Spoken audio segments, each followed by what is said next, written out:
पिछले कुछ दिनों से फाइनेंशियल वर्ल्ड में एक शब्द जो बहुत ज्यादा सुना गया है वो है क्रिप्टो करेंसी। लेकिन विडंबना यहाँ पर यह है कि इस शब्द की चर्चा जितनी ज्यादा हो रही है, लोगों की इसको लेकर जानकारी उतनी ही कम है। या अगर कहें कि ये जानकारी गोल गोल है तो गलत नहीं होगा। कई बार लगता है कि ये रातों रात पैसा कमाने का आसान जरिया है, तो वहीं सरकार का इसके प्रति रवैया देखकर लगता है कि इसमें पैसा डालना सरकार सरासर गलत है। इसीलिए हमने सोचा कि क्यों ना इस विषय पर एक्सपर्ट से विस्तार से चर्चा करें और सारा कंफ्यूजन जो फैला हुआ है उसको दूर किया जाए। नमस्कार, मैं हूं आपके साथ कविता थपलियाल और आप देख रहे हैं कंज्यूमर इज किंग, जहां पर हम आज बात करने वाले हैं क्रिप्टो करेंसी को लेकर और हमारे देश में क्रिप्टो की अब तक की क्या कहानी है। सबसे पहले ये जान लेते हैं। टीवी या मोबाइल पर अपनी पसंदीदा चीजें देखते हुए तमाम विज्ञापन आपसे भी टकराए होंगे।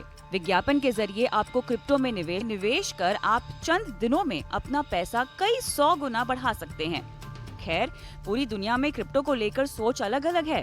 क्रिप्टो के मामले में दुनिया के बड़े बड़े देशों पर नजर डालें तो दुनिया 2 भागों में बटी हुई दिखाई दे रही है। यानी कुछ देश ऐसे हैं जो इसे बढ़ावा दे रहे हैं, तो वहीं कुछ इस पर पाबंदी लगाने की बात कर रहे हैं। एल साल्वाडोर ऐसा करने वाला दुनिया का पहला देश था। एल साल्वाडोर ने सितंबर 2021 में ही क्रिप्टो को कानूनी मान्यता दे दी थी। वहीं crypto currency education platform crypto head की एक रिपोर्ट के मुताबिक अमेरिका क्रिप्टो करेंसी एक्सेप्टेंस के मामले में सबसे आगे रहा है। कनाडा ने भी अमेरिका की तर्ज पर क्रिप्टो करेंसी को एक माहौल देने की कोशिश की है। यहाँ इनकम टैक्स एक्ट के तहत इसे एक कमोडिटी माना गया है। इस देश में किसी भी क्रिप्टो करेंसी के ट्रांजैक्शन को बिजनेस इनकम में गिना जाता रहा है। इसके अलावा चीन, जिसने शुरुआत में क्रिप्टो की ट्रेडिंग और माइनिंग को मंजूरी दी थी, फिलहाल क्रिप्टो से जुड़ी हर गतिविधि पर पाबंदी लगा रखी है। वहीं रूस में भी क्रिप्टो करेंसी को लेकर कुछ सख्त नियम बनाए गए हैं।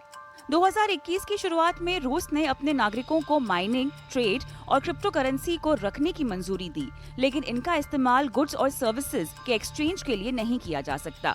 न ही क्रिप्टो का पेमेंट के विकल्प के तौर पर लेन देन हो सकता है।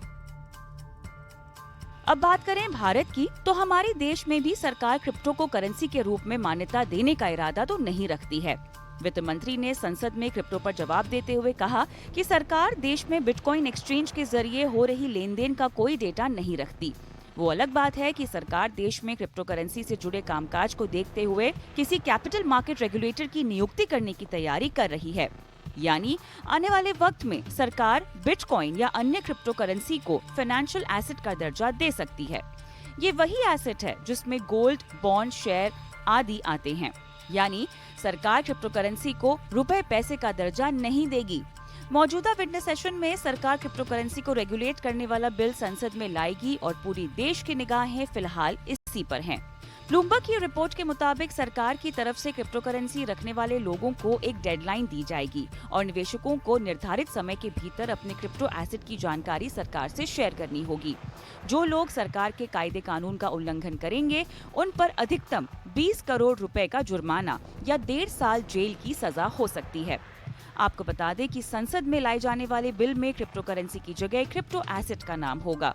बिल में क्रिप्टो करेंसी रखने की एक अधिकतम सीमा तय की जाएगी, जिससे ज्यादा किसी भी व्यक्ति को निवेश करने का अधिकार नहीं होगा। यानी चंद शब्दों में कहें तो देश में बिटकॉइन को किसी करेंसी का दर्जा नहीं दिया जाएगा। तो ये तो अब तक के हालात की बात हुई है, लेकिन आखिर क्रिप्टो के नाम पर हंगामा है क्यों बरपा? कंफ्यूजन क्यों है? क्यों इसे लीगल टेंडर का दर्जा नहीं दिया जा सकता है?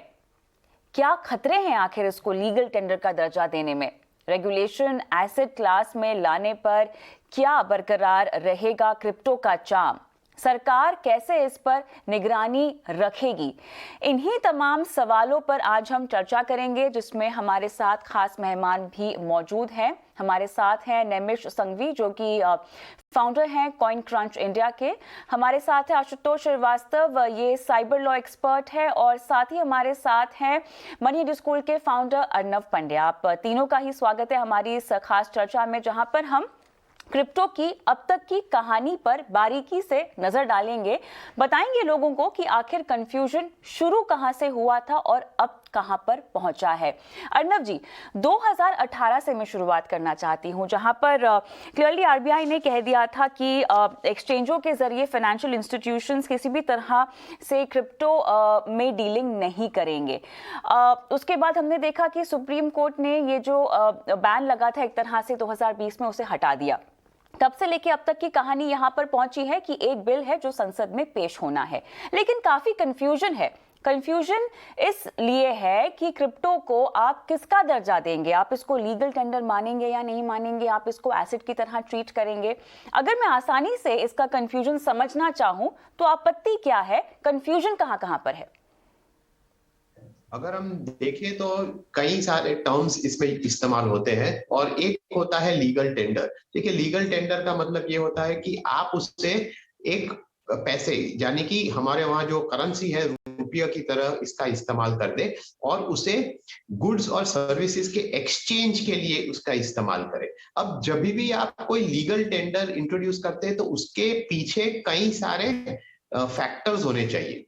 एक तो ये होना चाहिए कि उससे एक स्टेबल वैल्यू हो, तो क्योंकि ऐसा ना हो कि जैसे हम देख रहे हैं क्रिप्टो में कि दिन में 8, 10, 12% का उतार चढ़ाव हो। तो स्टेबल वैल्यू इसीलिए जरूरी है क्योंकि ये लोगों जब वो एक्सचेंज करने के लिए जाते हैं तो उनका जो भरोसा है, ट्रस्ट है उस वैल्यू में, वो रहना चाहिए। दूसरी बात ये होती है कि नॉर्मल लीगल टेंडर में एक सेंट्रल एजेंसी होती है जो ये सब इश्यू करती है, ये सब पे कंट्रोल रखती है। जब ये क्रिप्टो की जब हम बात करते हैं तो उसमें एक ब्लॉकचेन का इस्तेमाल तो जरूर होता है, लेकिन इसमें उसी प्रकार का कंट्रोल और वो नहीं रहता जो हम नॉर्मल करेंसी के बारे में सोच रहे हैं। तो ये सब काफी चीजें होती है जिससे ऐसा उसे लीगल टेंडर मानने में तकलीफ है। लेकिन क्योंकि लोग इतनी बड़ी तादाद में इसमें निवेश कर रहे हैं, इसकी वैल्यू ट्रेड हो रही है, तो जब इसे एसेट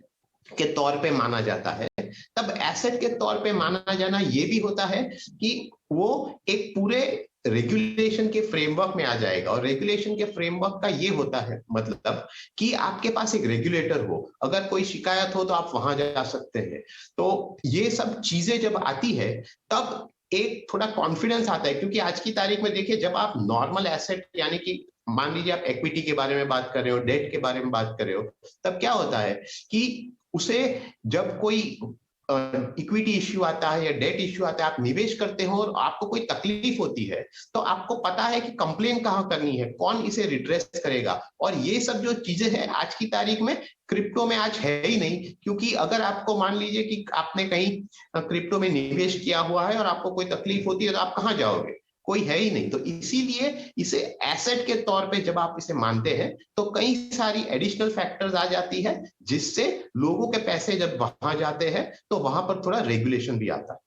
देखिए, लीगल फ्रेमवर्क और एक लीगल ढांचा तभी ही हम सुनिश्चित कर पाएंगे जब हमको ये पता चलेगा कि क्रिप्टो करेंसी को किस चीज का दर्जा यहाँ पर दिया जा रहा है। लेकिन रमेश, 10,000 से ज्यादा क्रिप्टो करेंसीज, अगर मैं पूरी दुनिया की बात करूं, भारत में इसको लेकर कंफ्यूजन है, भारत सरकार के बहुत सारे एप्रीहेंशंस भी हैं। बिल की तमाम डिटेल्स जो भी हमें इक्का दुक्का पता चल रही हैं, उसमें जुर्माने की बात हो रही है। मैं आपसे दुनिया के दूसरे कोनों में जिस तरह से क्रिप्टो करेंसी का चलन है उसका एक आइडिया लेना चाहती हूं। वहां पर भी क्या सरकारों की एप्रीहेंशंस थी? क्या वहां पर भी इस तरह कंफ्यूजन हमने देखा था? रमेश, देखिए, कल की बात करते हैं। कल अमेरिका में जो वहां की जो कांग्रेस है, जो संसद है, उसमें एक हियरिंग हुई that went on for about 5 hours. 5 घंटे तक वो हियरिंग चली। जो भी रिप्रेजेंटेटिव्स है पब्लिक के, वहां पे उन्होंने क्रिप्टो के बड़े बड़े सीईओज, क्रिप्टो कंपनीज के सीईओज के साथ बातचीत करी, उनको सवाल पूछे। लेकिन जो टोन था उस डिस्कशन का कल, वो उस तरफ था कि भाई, इसमें जो फ्रॉड होते हैं, इससे लोगों का जो नुकसान होता है, उसे कैसे, उस रिस्क को कैसे कम किया जाए, उसे कैसे मिटिगेट किया जाए। जबकि आज से 5 साल पहले डिस्कशन कंप्लीटली डिफरेंट होता था, 3 साल पहले डिफरेंट होता था कि इस चीज को कैसे बढ़ावा ना दिया जाए, इस चीज का डिस्कशन होता था। बट आई गेस कि अभी इंटरनेशनल जो डेवलप कंट्रीज है वो रियलाइज कर चुके हैं कि इसको रोका नहीं जा सकता। तो अब इससे होने वाले जो नेगेटिव इम्पैक्ट्स है उसको कैसे रिड्यूस किया जाए, उस पर डिस्कशन डायरेक्ट हो गई है। तो जैसे कि हमने स्टार्टिंग में भी देखा कि कनाडा वगैरह में अभी रेगुलेशंस आ रहे, इनकम टैक्स लॉ के अंदर वो उनको क्यों है कमोडिटी की नैमिष? क्योंकि तरह ये देख जानना रहे। बहुत जरूरी है, ये टोन में बदलाव क्यों है? जो भी आपने अभी हमें बात बताई है, जो कल रात को किस्सा हुआ है, 3 साल पहले आपने कहा था टोन ये थी कि इसको लागू किया जाए या ना किया जाए, अब टोन ये है कि इस पे कितने फ्रॉड होंगे और आगे कैसे जो भी निवेशक हैं, जो भी ग्राहक हैं, उनके हितों को सुरक्षित किया जाए। ये टोन में बदलाव के पीछे क्या वजह है? ऐसा क्यों है कि दुनिया क्रिप्टो करेंसी को इतना अपना रही है नैमिष? आपने बहुत सही सवाल पूछा, और मेरा मानना है कि कहीं ना कहीं जो क्रिप्टो करेंसी को सपोर्ट करने वाले लोग थे, वो मानते थे कि आगे चल के एक इन्फ्लेशन या इकोनॉमिक डाउनफॉल होगा, उसके अगेंस्ट ये क्रिप्टो करेंसी का इन्वेस्टमेंट आपका एक हेज होगा कि वो बढ़ता जाएगा और आप इन्फ्लेशन से परे हो जाओगे, दूर रहोगे। वो चीज जो है वो कोविड-19 पेंडेमिक की वजह से एक्सेलरेट हो गई, वो जल्दी आ गया हमारे ऊपर। हमने देखा कि यूनाइटेड स्टेट्स जैसी कंट्री, जिसके यूएस डॉलर इतना पावरफुल करेंसी है, उसने 3 ट्रिलियन डॉलर की नोट छाप दिए, ऐसे बोल सकते हो आप, कि रिलीज कर दिए। तो उससे जो जो इकोनॉमिस्ट है, जो कंट्रीज है, वो समझ रहे हैं कि आगे चल के इन्फ्लेशन बढ़ती जाएगी। तो क्रिप्टो करेंसी को जो नई पीढ़ी के इन्वेस्टर्स है, वो इसको एक हेज देख रहे हैं इकोनॉमी के अगेंस्ट या इन्फ्लेशन के अगेंस्ट, और उसकी वजह से सारे इंस्टीट्यूशनल इन्वेस्टर्स अब आ गए इस इंडस्ट्री में। अगेन यूएस का ही एग्जांपल लूंगा, micro strategy publicly listed company है, जो ऑलरेडी अभी 50,000 बिटकॉइन के ऊपर बैठी हुई है, खरीद के रखे हुए है। एल सेल्वाडोर हमने देख लिया। ऐसी कई यूएस की कंपनीज है जो माइनिंग शुरू कर रही है, ग्रीन माइनिंग कर रही है, इलेक्ट्रिसिटी ग्रीन रिसोर्सेज से प्रोड्यूस करके। तो अभी इंडस्ट्रियल इन्वेस्टमेंट आने लगा है क्रिप्टो करेंसी में। So that is what has changed in the past 1.5 year, 2 साल में, जिससे ये टोन में बदलाव आया है। Crypto currency is become equivalent to जो गोल्ड हुआ करता था आज से 10-20 साल पहले, जब हमारे दादा पापा बोलते थे कि गोल्ड में पैसा रखना चाहिए। वो अभी क्रिप्टो करेंसी को वही दर्जा दिया जा रहा है। हाँ। इसलिए ये टोन में बदलाव आ रहा है, ये मेरा मानना है। बिल्कुल, तो आप ऐसी एसेट क्लास का एग्जाम्पल दे रहे हैं जो कि इन्फ्लेशन के लिए हेज भी मानी जाती है। लेकिन आशुतोष जी, क्योंकि यहाँ पर सिक्योरिटी और आपकी सेफ्टी एक प्राइम कंसर्न है। देखिए, भारत में हम एक डिजिटल इकोनॉमी की ओर तो बढ़ ही रहे हैं, जहाँ पर भारत सरकार कई सारे कदम भी उठा रही है, लेकिन साथ ही हम देख रहे हैं कि आपकी जो साइबर सिक्योरिटी है, आपका जो डिजिटल पेमेंट का जो इंफ्रास्ट्रक्चर है, उसको दुरुस्त करने की बहुत जरूरत है। इसके बीच में आप क्रिप्टो करेंसी की बात कर रहे हैं, जिसको लेकर अवेयरनेस कम है, इंफ्रास्ट्रक्चर तो आपके पास बिल्कुल भी नहीं है। यहाँ पर तो फ्रॉड के जो मामले हैं, जो केसेस हैं, जो धोखाधड़ी के मामले हैं, वो तो कई ज्यादा होंगे। जी जी, देखिए, पहले तो ये है कि जो इंडियन गवर्नमेंट है उसको क्रिप्टो करेंसी की जगह उसको क्रिप्टो एसेट मान के चल रही है, क्योंकि करेंसी का दर्जा वो नहीं देना चाहती। इसके लिए भी बहुत सारे दूसरे कारण भी हैं। एक तो ये है कि हो सकता है कि इसमें टैक्स इवेशन बहुत हो, टैक्सेस को कलेक्ट करना, या बहुत सारे लोग कैश में खरीदें, बाद में कुछ उसको इस तरह से यूज करें जहां पे जो है टैक्स इवेशन वो कर सकें।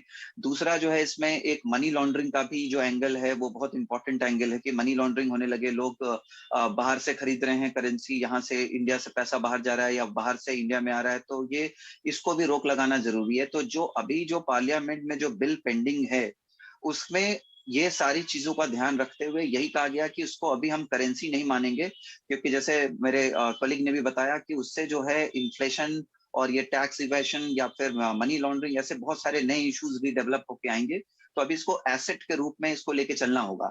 देखिए, क्रिप्टो करेंसी बेसिकली क्या है कि जैसे कोई कसिनो जाता है, वहां पे जो है वो पैसे देता है और उसके बदले में उसको चिप्स दे दिए जाते हैं, और उस चिप्स का एक सर्टेन वैल्यूएशन होता है, और उससे वो कसिनो में जो भी गेम खेलता है, और बाद में जो उसके पास जो बचते हैं चिप्स, वो जाकर के उसको उसके जगह पे वो पैसे ले लेता है। तो क्रिप्टो करेंसी बेसिकली उसी तरीके की चीज है जिसको लोग ऑनलाइन जो है डायरेक्टली जो है परचेज करते हैं कुछ कंपनीज से।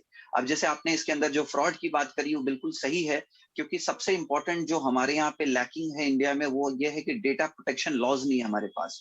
जैसे यूरोपियन कंट्रीज में डेटा प्रोटेक्शन लॉज बनाए गए हैं, वैसे हमारे यहाँ नहीं है। तो यहाँ अगर आपने मान लीजिए मिलियंस का अगर आपने खरीद के रखा है क्रिप्टो करेंसी, और अगर आपके जो है डेटा में कोई एंटर करता है या हैक करता है आपके कंप्यूटर को, और उससे वो आपके जो परचेज्ड एसेट्स हैं जो उसके अंदर बंद हैं, अगर वो उसको किसी तरह से हैक करके ले लेता है, तो कहीं ना कहीं आपका बहुत बड़ा लॉस होता है। और ऐसे इंटरनेशनल लेवल पे बहुत सारे इंसिडेंसेस हो चुके हैं, मिलियंस एंड मिलियंस की जो है इस तरह से जो है चोरियां हुई हैं डेटा के through, I mean through the computers, और निकाला गया है इस तरह से जो है क्रिप्टो करेंसीज को। तो ये सारी चीजों को जब तक हम बेसिक स्ट्रक्चर हमारा पूरी तरह से ठीक नहीं होता है, तो मुझे लगता है कि तब तक इसको एज एसेट जो है मुझे लगता है एक अच्छा डिसीजन है, इसको एसेट के रूप में ही शुरुआत किया जा सकता है।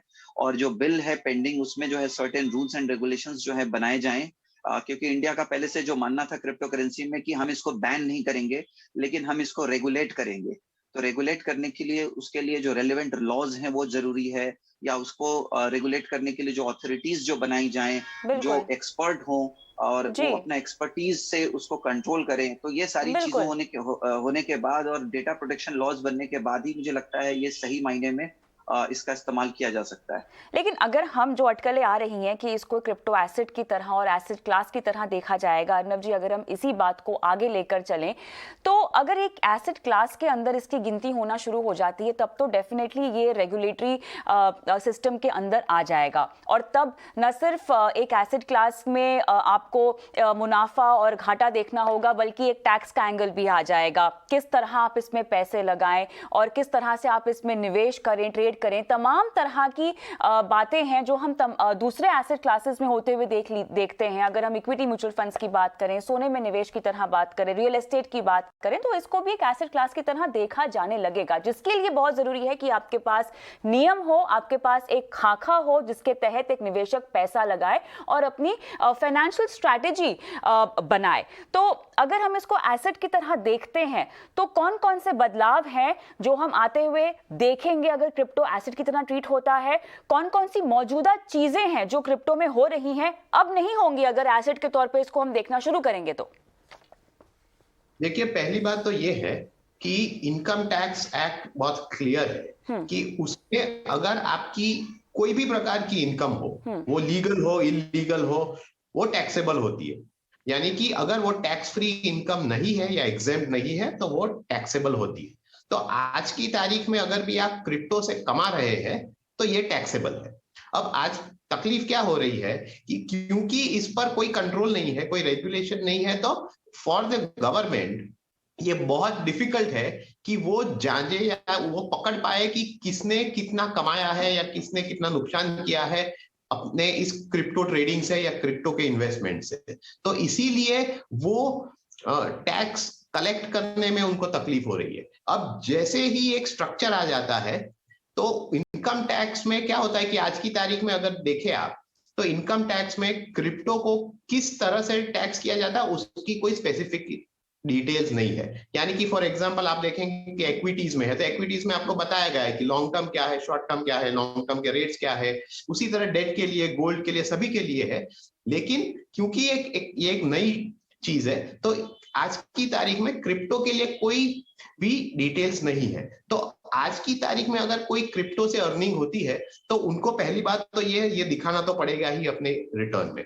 दूसरी बात ये है कि वो किस तरह से दिखाएंगे। वो बिजनेस इनकम दिखाते हैं, स्पेक्युलेटिव इनकम दिखाते हैं। ये सब में क्या होता है कि जब आप एक तरह से दिखाते हैं और टैक्स अथॉरिटीज या टैक्स ऑफिसर इस पे डिस्प्यूट करता है, तभी ये सब मामले अटक जाते हैं और वहां पर पूरा जो डिस्प्यूट आता है वो यहीं से शुरू होता है। इसीलिए जब ये इसमें एक रेगुलेशन आ जाएगा, पूरा एक्ट आ जाएगा और इसके लिए टैक्सेशन की डिटेल्स आ जाएंगी, तब ये क्लियर हो जाएगा कि आपकी क्रिप्टो की इनकम है वो किस तरह से दिखानी है, उसमें कितना गेन्स हो तो कितना भरना है। ये सब चीजें बहुत इंपॉर्टेंट है, क्योंकि जब आप इनकम टैक्स का पूरा दायरा देखें तो उसमें हर एक प्रकार की इनकम को एक स्पेसिफिक तरह से टैक्सेशन में लाया जाता है। उसके रेट्स होते हैं, उसके लिए कई बार काफी सारे डिडक्शंस भी होते हैं। तो ये सब चीजें क्लियर हो जाएगी और इसीलिए ये एक निवेशक या कोई भी आदमी हो जो इसमें पैसा डाल रहा है, उनके लिए भी ये सब डिटेल्स आना बहुत अच्छी बात है, क्योंकि टैक्स में भी ये एक इजीनेस पूरा प्रोसेस में ला जाए। लेकिन इन्फ्लेशन के लिहाज से क्या ये हेज की तरह काम कर सकता है, जो नेमिर शुरुआत में भी समझा रहे थे कि दुनिया में इसके लिए इतना ज्यादा बोलबाला है क्योंकि इसको हेज अगेंस्ट इन्फ्लेशन की तरह इस्तेमाल किया जा रहा है? क्या ये ऐसा एसेट क्लास बन सकता है अर्नब जी?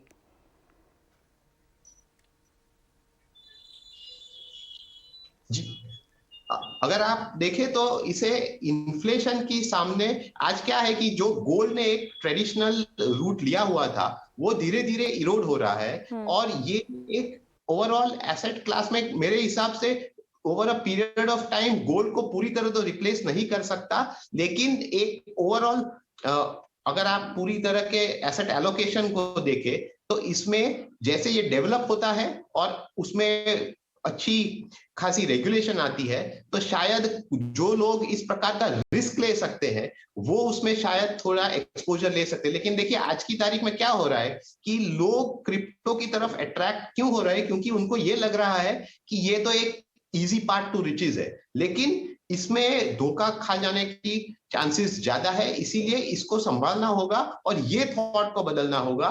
ओवरऑल जैसे जैसे क्रिप्टो का पूरा जो ट्रेंड है और ये कंसेप्ट है वो डेवलप होता है तब वो आपके एसेट एलोकेशन में एक जगह उस समय पा सकता है। एक और एस्पेक्ट जो मुझे नैमिष शायद आपसे समझना होगा, अब बहुत सारी इंफॉर्मेशन जो बाहर आ रही है, हालांकि पुष्टि किसी की भी नहीं हुई है, क्रिप्टो एक्सचेंजेस को अपना क्वार्टरली डिस्क्लोजर जो है एक रेगुलेटर अगर नियुक्त कर दिया जाता है तो उसको देना होगा। साथ ही blanket ban on exchange to exchange transfer, सरकार अपनी तरफ से एक अलग वॉलेट भी लेकर आने के बारे में सोच रही है। अगर ये सब चीज़ें अमल में हो जाती है तो क्रिप्टो एक्सचेंजेस का क्या होगा और वो तमाम वॉलेट्स जो अभी फिलहाल कामकाज कर रहे हैं और लोगों ने जहां पर पैसे लगाए हुए हैं उनका क्या होगा? आपने बहुत सही सवाल पूछा है और इसके बारे में डिस्कशंस ऑलरेडी कम्युनिटी में चल रहे हैं कि आगे होगा क्या। बिकॉज अगर सरकार ने ये बोल दिया कि आप इंडियन एक्सचेंजेस में ही ट्रेडिंग कर सकते हो तो उन जो आपने स्टार्टिंग में बोला था 10,000 क्रिप्टो करेंसीज है और उसके अलावा एनएफटीज है और वो सब अलग अलग टाइप के क्रिप्टो टोकन्स है, तो वो सब जो इन्वेस्टमेंट जहां पे है और वो कॉइन्स या वो एनएफटीज अगर इंडियन एक्सचेंजेस पे लिस्टेड नहीं है तो उनके साथ क्या करेंगे, ये भी सवाल इसी में जुड़ जाता है और इसका इस वक्त हमारे पास कोई आंसर नहीं है। आई रियली सिंसियरली होप कि सरकार ये डिस्क्लोजर मांगना गलत नहीं है। एज अ रेगुलेशन हमसे डिस्क्लोजर मांग सकते हैं कि आपके पास कितना एसेट है, कौन सा कॉइन है, कौन सी एनएफटीज है, लेकिन हमारे प्राइवेट वॉलेट्स जो एक की है क्रिप्टो करेंसी या एक ब्लॉकचेन इकोसिस्टम का की है कि आप अपने कंट्रोल में फंड्स रखते हो, आप अपने कंट्रोल में अपने एसेट्स रखते हो आपके प्राइवेट वॉलेट में, वो अगर एक अलाउ कर दे सरकार, अभी जो पुष्टि नहीं हुई लेकिन जो बात हो रही है वो है कि ये अलाउड नहीं रहेगा, बट अगर वो एक चीज अलाउ कर दे तो काफी प्रॉब्लम्स काफी हद तक सॉल्व हो सकते हैं। वरना क्या होगा कि इंडियन एक्सचेंजेस को अपने ओवरनाइट सिस्टम्स को अपग्रेड करना पड़ेगा। जो इंडिया में इन्वेस्टर्स है वो प्रोबेबली सेटिस्फाइड नहीं होंगे कि उनको अपने फंड्स अपने कंट्रोल से किसी और के कंट्रोल में देने पड़ेंगे। आप ऐसे यूं ही समझ लो कि आपके कैश आपकी तिजोरी में पड़ा है और आपका कैश बैंक में पड़ा है, दोनों में जो डिफरेंस है वही इसमें है कि आपका क्रिप्टो करेंसी एक्सचेंज में पड़ा है वो एक बैंक की तरह हो जाएगा, उनके कंट्रोल में चला जाएगा और आपका क्रिप्टो आपके प्राइवेट वॉलेट में वो आपके कंट्रोल में। तो ये जो ब्रिज है उसका कोई अभी सोल्यूशन नहीं निकला है। आई सिंसियरली होप कि इसका एक तो आशुतोष ये कितनी बड़ी प्रॉब्लम आपको आती हुई दिखाई दे रही है? क्योंकि ये तमाम बदलाव अगर किए जाएंगे वो तभी होंगे जब आप डिसाइड करेंगे कि आपको किस तरह से क्रिप्टो को ट्रीट करना है। एक बार वो तय हो जाए उसके बाद एक एक चीजें जो है रोल आउट की जा सकती है, इम्प्लीमेंटेशन पे काम किया जा सकता है। लेकिन जो दिक्कतें नैमिष ने गिनाई है वो काफी जटिल है। इसको हम इंफ्रास्ट्रक्चर के तौर पे अगर देखें, इकोसिस्टम के तौर पे देखें तो कैसे संभालेंगे? नहीं, उन्होंने बिल्कुल ठीक कहा है, ये सारे इश्यूज तो हैं ही और मुझे लग रहा है कि जो अब बिल आएगा या जो रूल्स बनाए जाएंगे, लॉज बनाए जाएंगे, उसमें इन सब चीजों का जो है जिक्र होगा और इसके ऊपर भी क्लैरिटी रखनी पड़ेगी। और धीरे धीरे देखिए एक बार में लॉ भी पूरी तरह से नहीं आ पाएगा, इसमें भी बहुत सारे अमेंडमेंट्स होंगे, नए एडिशंस होंगे। जैसे कि अभी आपने पहले फ्रॉड का पूछा, तो इसमें और भी इन एडिशन टू दैट कि बहुत सारे ऐसे भी कंपनीज हैं जो अनरजिस्टर्ड हैं, जिनके पास लाइसेंसेस नहीं है, वो भी जो है क्रिप्टो करेंसी बेच रहे हैं, या कुछ ऐसे भी कंपनीज हैं जो गलत ऐड दे रहे हैं और गलत रिव्यूज ऑनलाइन दे रहे हैं ताकि लोग जो है उससे अट्रैक्ट होके जो है वो खरीदें क्रिप्टो करेंसीज। तो ऐसे बहुत सारी जो चीजें हैं ये हो रही हैं, बहुत सारे गारंटेड हाई रिटर्न्स भी एश्योर कर रहे हैं। तो इन सब को दूर करने के लिए जो है ये लॉ जो बनेगा उसमें ये सारी चीजों को देख के चलना पड़ेगा। और उसमें ये क्लैरिटी रखनी पड़ेगी गवर्नमेंट को भी कि ताकि जो इनोसेंट जो लोग हैं हमारे कंट्री के, वो कहीं जो है वो चीट ना हो, क्योंकि एक नया न्यू कंसेप्ट है कंट्री के लिए, और Absolutely. इस न्यू कंसेप्ट में नए नए इश्यूज आते रहेंगे जिसको टाइम टू टाइम लॉ के द्वारा और रेगुलेशंस के द्वारा जो है इसको ठीक किया जाएगा। और मुझे लगता है सेबी जो है security and exchange board of India जो है वो खुद इसको रेगुलेट करने जा रही है, तो सेबी भी एक एक्सपर्ट इंस्टीट्यूशन है हमारे देश की। तो मुझे लगता है कि इसको बहुत हद तक कंट्रोल किया जा पाएगा। बिल्कुल। ऑब्वियसली वक्त तो जाएगा, इतने जल्दी वक्त सब कुछ नहीं जाएगा, हो थोड़े सकता है। टीचिंग इश्यूज भी आएंगे, लेकिन एक बात तो क्लियर है कि यहाँ पर बैन की बात नहीं हो रही है। फिलहाल कंफ्यूजन हमें जरूर दिखाई दे रहा है, लेकिन वो कंफ्यूजन इसी बात को लेकर है कि कैसे क्रिप्टो को आपके लिए, एक निवेशक के लिए, ग्राहक के लिए सबसे ज्यादा फायदेमंद बनाया जाए और कैसे सुरक्षित भी बनाया जाए। बहुत बहुत शुक्रिया आप सभी का इस खास पेशकश में मेरे साथ आज शामिल होने के लिए। कंज्यूमर इज किंग में आज के लिए इतना ही। मुझे भी इजाजत दें। नमस्कार।